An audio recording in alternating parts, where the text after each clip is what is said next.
Now, I'm sure all of you out there have a favorite video game series, and you love that series to death. But I'm also positive that all of you, at least most of you, know there's something wrong or something that annoys you about the game that you love. Well, here's my opinion about the most annoying / unnecessary things in the Pokemon series. Here we go.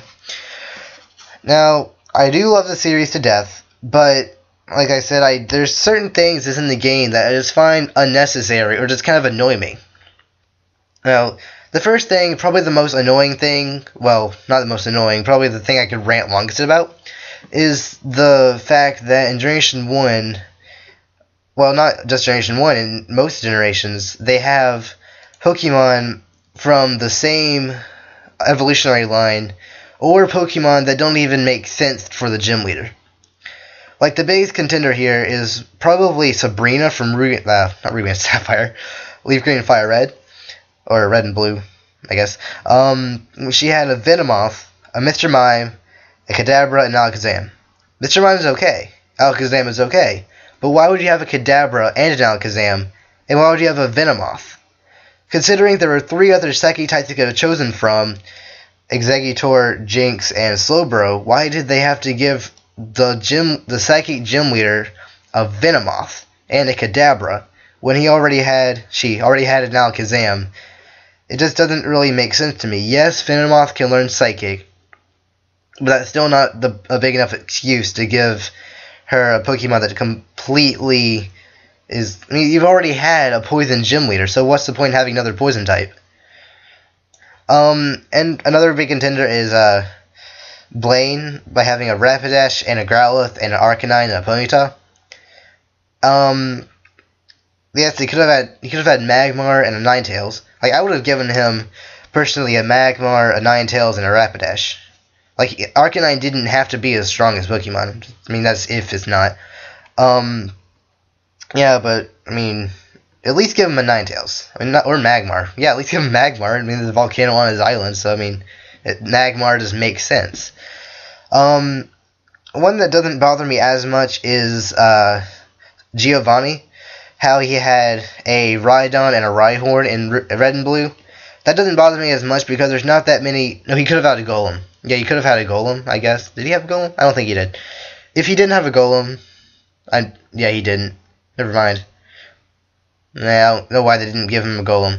Especially in Leaf Green and Fire Red when he had a Rhyhorn and a Rhyhorn as the strongest Pokemon. Why wouldn't you just evolve one of them? Because they're both level 45 or higher, so why wouldn't you just evolve the second one? There got to be some kind of programming error or something in there. You know, most of the Generation 1 gym leaders had this problem, because also Misty had a Staryu and a Starmie, when she could have had a Goldeen, a Poliwhirl, Horsey, poison guy, Koga. He had a Muck, 3 Coughing, and a Weezing. Or just 2 Coughing. Yeah, Muck, 2 Coughing, and Weezing. He could have had Venonat. He could have had Nidorino. Or Nidorine. No, either one. He could have had Golbat. He could have had Arbok. But, I mean, why did they give him just 2 Pokemon and then their evolutionary family? It just doesn't really make sense to me. And also Lieutenant Surge, who had a Raichu and a Pikachu. He could have had a Magnemite. Or Electabuzz. I would have loved him to have Electabuzz. Like Pikachu, Voltorb, Electabuzz. It's understandable in Diamond and Pearl when Flint and Volkner had Pokemon that didn't pertain to their type. That's understandable because there's not that many fire and electric types in that region. But, I mean, at least they knew moves that made... Well, kind of. They knew moves that made sense. The Pokemon themselves made sense. Venomoth did not make sense at all. Now, probably the thing I was hoping for, like I really wanted Black and White, was so that I can battle people in a new generation over Wi-Fi. So when I got the game, I was really sad that there was no more 100 all feature in the Wi-Fi room. Like in Diamond and Pearl and other 4th gen games, there were 3 options when you enter Wi-Fi. Level 100 all, level 50 all, and open level.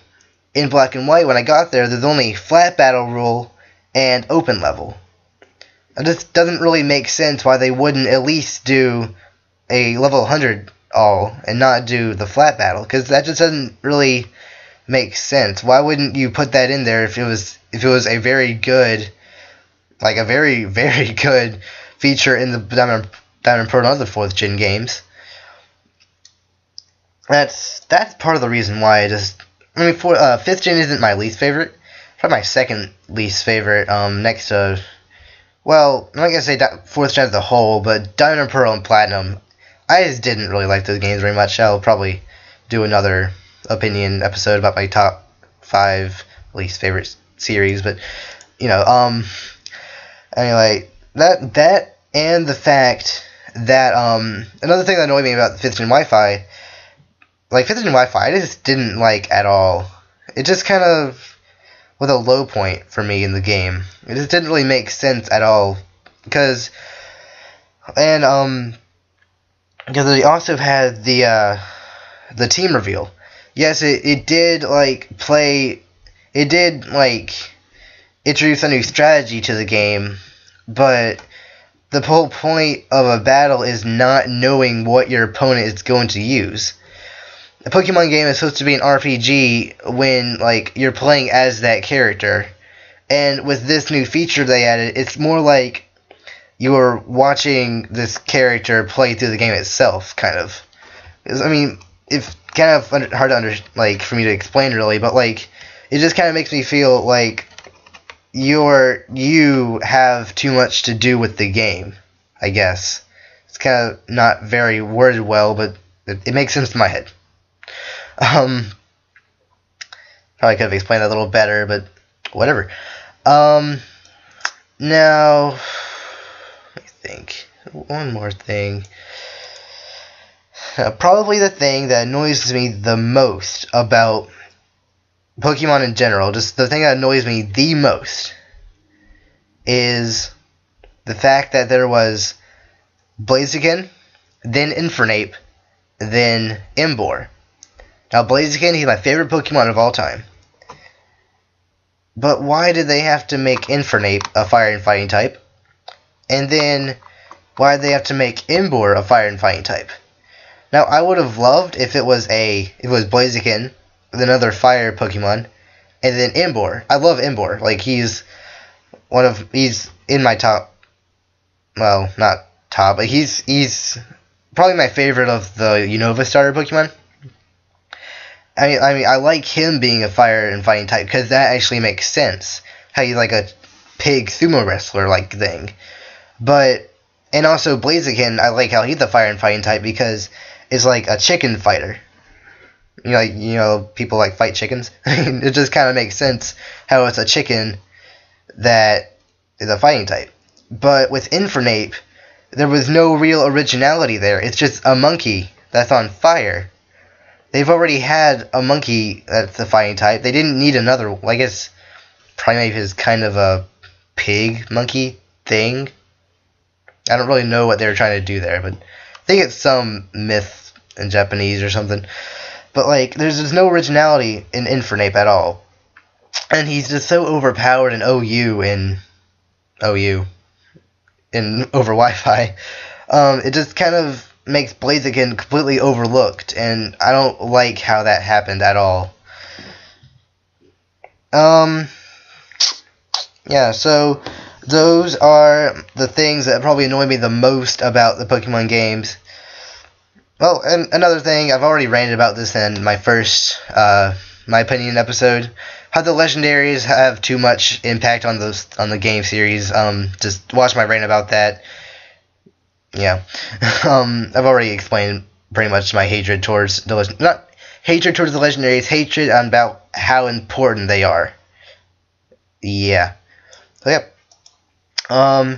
My opinion video will probably be something to do with Smash Bros. I haven't really decided yet. It's either going to be like a top 10 most wanted characters, or like which character needs to be changed from Brawl to the next game, or something like that. I just know it's going to have something to do with the next Smash Bros. Series game. So yeah, rate, comment, subscribe. Bye.